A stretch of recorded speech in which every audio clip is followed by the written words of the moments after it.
Okay, uh, thank you guys for staying for this presentation. So we are going to talk surprisingly about AI again.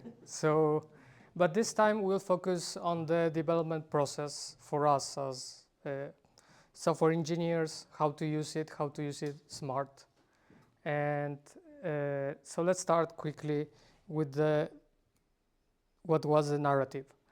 So for the last years, and even now, we have this narrative. I'm not prompting anymore. I'm using loops. This comes from the OpenClaw creator. Then from the creator of Claude Code, I don't prompt anymore. I use loops. This is valid if you have millions of dollars to spend on tokens, right? But probably we have free versions, we have $20 subscriptions, so this is not valid for us. And keeping a loop running for a week to see what it will throw is also not valid for us.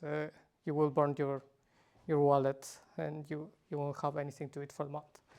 So token maxing is changing now. And we can see some results. For example, Amazon, it says it's shutting down the leaderboard because the employees are using AI just to use it. They are not using it smart. We have Microsoft that is canceling Cloud Code and switching to Copilot, which is cheaper because they are overusing the AI. Or we have the case of Uber that they spent in few months the budget for the whole year. And they don't see if it's worth it, actually. So let's change to a different narrative, which is token Scrooge. So let's save the maximum amount of tokens when we work, and let's use it smart. So we can take the best from our subscription of $20, let's say, or even less. So let's go with some tips. We have the point that AI is not getting cheaper. And these are the three things that are killing the context, which is the most expensive part. So we have context loss.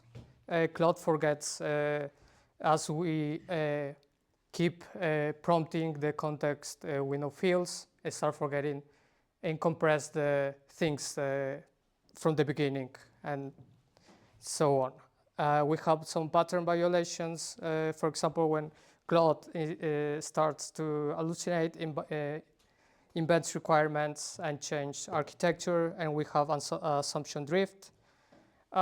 When it starts breaking our conventions because we don't have strict rules. So how we can fight this in a smart way? And to save tokens, we can implement a memory system. And it's quite easy. There are many libraries, but basically it starts with the Claude MD. We specify the tech stack. This is something we do ourselves. We don't leave the tech stack to be defined by the model. We define the project map. What is the folder structure? Where is everything, and what each folder means. And we have the iron laws, which are non-negotiables, that we set at the beginning in our Claude MD, and those Claude has to follow every time on every session. The Claude MD should be below 200 lines. A year ago, I guess, it was more popular to have everything in the Claude MD file, everything, the code conventions, decisions about the project. This is changing now. We don't write code or snippets anymore in Claude MD. We write rules. And for code conventions and architecture design or design systems, we use separate files, which is the progressive disclosure. So when we load the Claude MD, it's pretty small, maybe 100 lines, and we link to different files with the extended knowledge. So when we start prompting, Claude doesn't load all the knowledge at once. It starts loading when it's required. So let's move to some quick tips, how to write skills. So it's quite easy. We start with a description, and the description should contain what it does and when to use it. It shouldn't contain anything related to extra abilities. It should be pretty explicit, so Claude knows when to use this skill, and it should usually be under 500 lines. Those are tips provided by Claude team. And we should restrict the tools. We shouldn't give access to all the tools if it's not needed for a specific skill. And for a given task, we should select cheaper models. For example, Haiku, which is much cheaper than Sonnet or Opus for simple tasks. With sub-agents, sub-agents are isolated context windows that separate from the main agent when we are in a Claude session. So here we should explicitly write the output format. It will create a natural stopping point, so the agent is not running forever or burning tokens. So it will know when to stop and what should be the expected output. We should add a section similar to obstacle encounters, so we can specify workarounds if the agent cannot complete successfully the task. And again, we should restrict tools. For example, a reviewer agent should have only grep, read, or bash instead of writing tools. And some anti-patterns of writing agents. You're an expert. This is kind of outdated. So if you see some agents saying you're an expert, master software architect or something like that, Claude already has all this knowledge. You don't need to waste the context explicitly saying you're expert or you have this knowledge. You should focus explicitly on what it has to do. Then you have another anti-pattern is sequential pipelines. You shouldn't use agents in sequence when the result matters. For example, if you are working on something and you want to pass it to another agent, some information can be lost during this handoff, and because they are separated context windows, and some details are important and you're losing them. And then this is maybe a silly one, but test runners don't use agents to run your test, because they are isolated context windows and you can lose information about the details. So let's go quickly to some newer approach to develop software, and smarter one, and I think could lead to using less tokens. So spec-driven development is quite new. I guess it's from the beginning of the year, and I guess it was promoted by GitHub, and there are some other tools using this. So you start, instead of prompting, you start deciding the what and why upfront.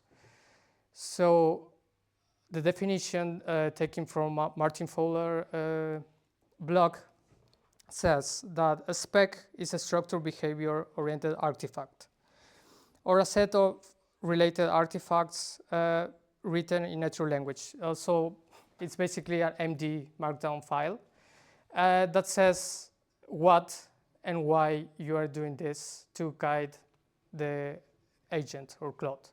You have three different types of spec-driven development. You have a spec first, which basically write the specification of what you want to do, and it proceeds to the implementation, but the spec you don't keep it. It's not important in this workflow. You have spec anchored, which is my favorite. You keep the specification and you iterate it, you improve it during the whole process. And then you have spec as a source, which basically you only treat the specification as the most important part. The code doesn't matter, you only care about the requirements. You don't even check how the code is implemented. So this is a quick diagram of how it works. You start with the specify.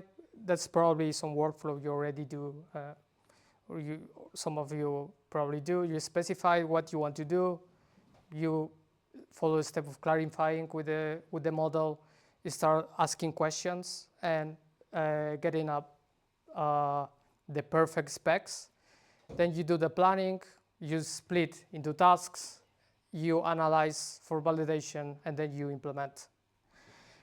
And this is from GitHub Spec Kit. This is a library to follow this approach. And basically, it generates a lot of different files, all of them MD files. You have data model, plan, task, research, spec. And you have the constitution, which is the memory where we store all the rules we mentioned before.